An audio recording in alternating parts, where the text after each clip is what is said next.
నమస్తే అండి. అయితే open tent, open inter start అయింది కదా! అవును. అది దాని గురించి కొంచెం ఇన్ఫర్మేషన్ ఏమైనా ఇస్తారేమో? ఓకేనండి. ఇది మనకు సార్వత్రిక విద్యాపీఠము తెలంగాణ విభాగం అని అంటారు. దీన్ని టాస్ అని షార్ట్ కట్లు కూడా పిలుస్తారు. ఇందులో 10వ తరగతి పూర్తి కాకుండా మధ్యలో పనిచేసిన వారు 14 సంవత్సరాలు నిండి ఉండాలి. తర్వాత ఎంతైనా పర్వాలేదు పై వయసు వాళ్ళు రాసుకోవచ్చు. ఇప్పుడు అడ్మిషన్ స్టార్ట్ అయినాయి ఈ రోజు నుంచి. అలాగే ఇంటర్, ఓపెన్ ఇంటర్ కూడా ఉంది. ఈ ఓపెన్ ఇంటర్లో రెగ్యులర్ ఇంటర్ లాగా కాకుండా ఒకే సంవత్సరంలో 2 ఇయర్స్ కోర్స్ కంప్లీట్ అవుతుంది. అది కూడా 5 పేపర్లు మాత్రమే ఉంది.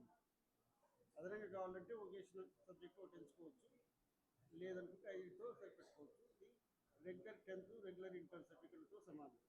అయితే దీనికి ఏమైనా సర్టిఫికేట్లు, ఆధార్ ఆ, కార్డు అలాంటివి ఏమైనా ఆ, తీసుకురావాలా? ఆధార్ కార్డు అవసరం ఉంటుంది, క్యాస్ట్ సర్టిఫికేట్ అవసరం ఉంటుంది.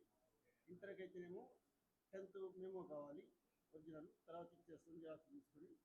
ఇంకా 10th వరకు అయితే ఏదైనా స్టడీ సర్టిఫికేట్, అది కూడా లేకపోతే బర్త్ సర్టిఫికేట్ అవసరం అవుతుంది. ఎంఆర్ఐ బర్త్ తీసుకునేది, ఎందుకంటే డేట్ ఆఫ్ బర్త్ ప్రూఫ్ కోసం అవుతుంది.